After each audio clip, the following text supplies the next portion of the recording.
Assalamualaikum warahmatullahi wabarakatuh. Kami dari kelompok 1 yang beranggotakan Khairunisa, Nabila Zalfarenanda, Melisa Kurniasari, dan Rani Fajar Aryani yang akan membahas sejarah dan dampak perjumpaan Islam dengan filsafat.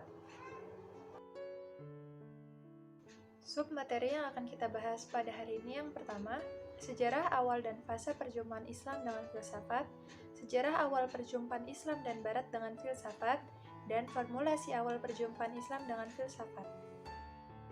Pengertian filsafat. Filsafat berasal dari bahasa Yunani, yaitu philo dan sophia. Philo berarti cinta, dan sophia berarti kebijaksanaan atau kebenaran. Sedang menurut istilah, filsafat diartikan sebagai upaya manusia untuk memahami secara radikal dan integral secara sistematik mengenai Tuhan, alam semesta, dan manusia, sehingga dapat menghasilkan pengetahuan tentang bagaimana hakikatnya sejauh yang dapat dicapai akal manusia, dan bagaimana sikap manusia itu seharusnya setelah mencapai pengetahuan tersebut. Selanjutnya, filsafat Islam. Dalam perspektif Islam, filsafat merupakan upaya untuk menjelaskan cara Allah menyampaikan kebenaran atau yang hak dengan bahasa pemikiran yang rasional.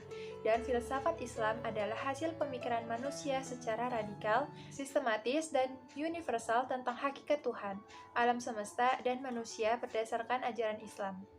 Filsafat Islam itu tunduk dan terikat oleh norma-norma Islam. Filsafat Islam berpedoman pada ajaran Islam.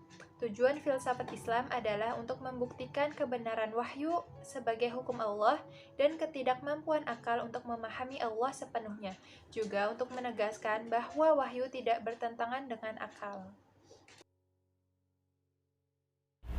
Sejarah awal dan perjumpaan Islam dengan filsafat atau perkembangan filsafat Islam. Menurut Al-Farabi dalam kitabnya Tahsil As-Sa'adah, filsafat berasal dari Kaldania, Babilonia, Irak, kemudian pindah ke Mesir, lalu pindah ke Yunani, Suryani, dan akhirnya sampai ke Arab. Filsafat pindah ke negeri Arab setelah datangnya Islam, maka filsafat yang pindah ke negeri Arab disebut filsafat Islam. Islam datang pada permulaan abad ke-7 Masehi, lalu semakin berkembang ke seluruh Timur Tengah, Afrika Utara, dan Spanyol pada akhir abad tersebut. Kontak dengan wilayah baru itu menyebabkan umat Islam menyerap pengetahuan, terutama yang berasal dari Cina dan Yunani. Mereka mentransfer ilmu pengetahuan tersebut dalam paradigma baru dan kemudian berkembang sehingga menjadi bagian dari peradaban Islam setelah diintegrasikan ke dalam struktur dasar yang berasal dari wahyu Tuhan. Pusat studi yang mulanya lahir di Yunani berpindah ke Iskandaria, ke Antioch, ke Haran, lalu pindah ke Baghdad. Baghdad merupakan sebuah kota yang menjadi pusat studi ilmu pengetahuan yang populer pada saat itu. Di kota ini terdiri lembaga ilmu pengetahuan yang bernama Baitul Hikmah. Di antara guru besar filsafat yang mengajari Baghdad pada saat itu antara lain Kuwairi, yaitu guru Abu Bashar Matah, kedua Yuhanna Ibnu Hilan, yaitu guru Al-Farabi. Dari sinilah kemudian bermunculan para filosof muslim. Pindahnya filsafat ke Arab adalah setelah Iskandaria dibangun menjadi pusat studi ilmu pengetahuan, di mana orang-orang Arab atau umat muslim mulai menerjemahkan buku-buku atau berbagai macam ilmu pengetahuan dan filsafat, baik dari bahasa Yunani maupun Suryani ke dalam bahasa Arab. Penerjemahan buku-buku filsafat yang dilakukan oleh orang-orang Arab pada saat itu pada mulanya bukan bertujuan untuk mempelajari filsafat. Kecenderungan bangsa Arab pada saat itu lebih kepada ilmu pengetahuan, bukan pada filsafat. Akan tetapi, buku-buku yang diterjemahkan ke dalam bahasa Arab tersebut merupakan karya dari para filsuf Yunani yang mencampur adukan antara filsafat dan juga ilmu pengetahuan. Maka orang-orang Arab yang mempelajari ilmu pengetahuan terdorong pula untuk mengenal filsafat, mempelajari aliran-alirannya, mempelajari riwayat hidup para filsufnya, dan pendapat-pendapat mereka mengenai hubungan antara filsafat dengan ilmu pengetahuan. Mula munculnya filsafat ke dalam Islam yaitu melalui filsafat Yunani yang dijumpai oleh kaum muslim pada abad ke-8 Masehi di daerah Mesopotamia, Suriah, Mesir, dan Persia. Nah, kemudian kebudayaan dan filsafat Yunani ini masuk ke daerah-daerah tersebut melalui Alexander Agung, yaitu seorang penguasa Makedonia yang setelah mengalahkan Darius pada abad keempat sebelum Masehi. Nah, di sana tuh ada perpustakaan kuno gitu di daerah tersebut. Nah, di perpustakaan kuno itu terdapat buku-buku filsafat Yunani. Nah, kemudian diterjemahkan oleh kaum muslimin agar dapat dibaca dan dipelajari oleh masyarakat Arab di sana. Nah, setelah penerjemahan buku dan banyak interaksi dengan dunia luar, akhirnya menghasilkan munculnya filsafat di dunia Islam.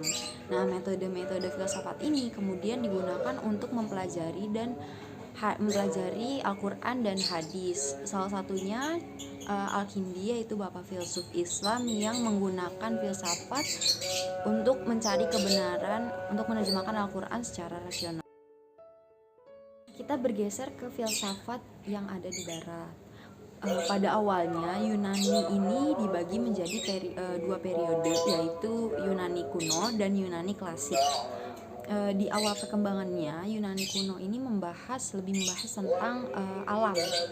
Nah, seiring berjalannya waktu, pembahasannya mulai bergeser pada Yunani klasik, yaitu pembahasannya tentang manusia. Kemudian filsafat Yunani klasik ini mengalami kemerosotan karena terjadi kekosongan pemikiran, karena gak ada pemikiran yang kayak Plato ataupun Aristoteles. Baru setelah 5 tahun kemudian filsafat muncul lagi, tapi terikat sama gereja. Nah, gereja ini benar-benar melarang pemikiran atau penyelidikan yang berdasarkan akal atau rasio. Pokoknya dilarang banget deh. Kebebasan berpikir itu gak dibatasin banget. Pokoknya pada saat itu pemikir itu nggak boleh, dan kalau misalkan ketahuan ada yang bertentangan sama agama bakal dihukum berat. Nah, jadi bisa disebut pada saat itu dark age-nya orang barat. Karena pembatasan oleh gereja tadi, orang-orang banyak yang nggak setuju dan memberontak.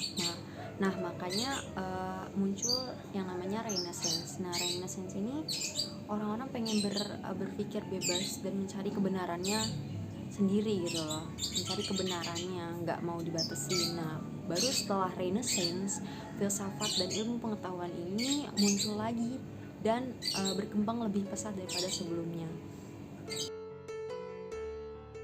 Karena itu juga kebanyakan para filosof ini lebih percaya dan bersandar pada kebenaran secara rasional dibanding wahyu ilahi ataupun yang berasal dari hati.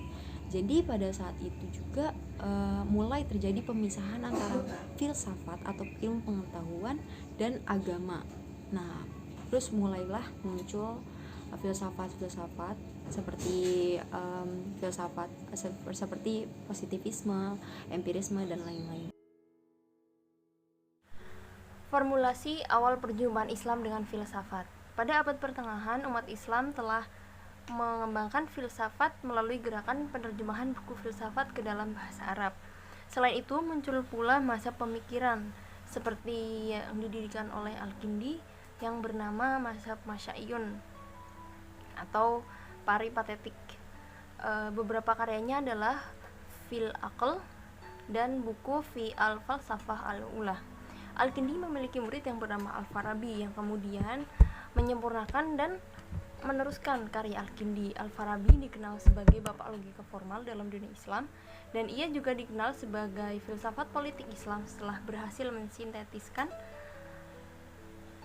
filsafat politik milik Plato dengan pemikiran politik Islam dalam karyanya Kitab Ara' Ahlul Madinah Al-Fadilah, buku tentang pandangan-pandangan penduduk kota utama. Kemudian ia berhasil lagi menulis tentang harmonisasi antara pandangan-pandangan Plato dan Aristoteles dan tentang berbagai persoalan metafisik dan epistemologis. Dan ia juga dipandang sebagai filsuf Islam pertama yang mensistematisasikan skema emanasi dari 10 intelek dari yang tunggal sebagaimana yang dibahas dalam filsafat Paripatetik. Selain mazhab Masya'iyun, muncul juga mazhab Ismailiyah. Mazhab ini sangat menekankan pentingnya takwil dan memandang filsafat sebagai sebuah pengetahuan esoterik yang berkaitan dengan inner meaning dari agama.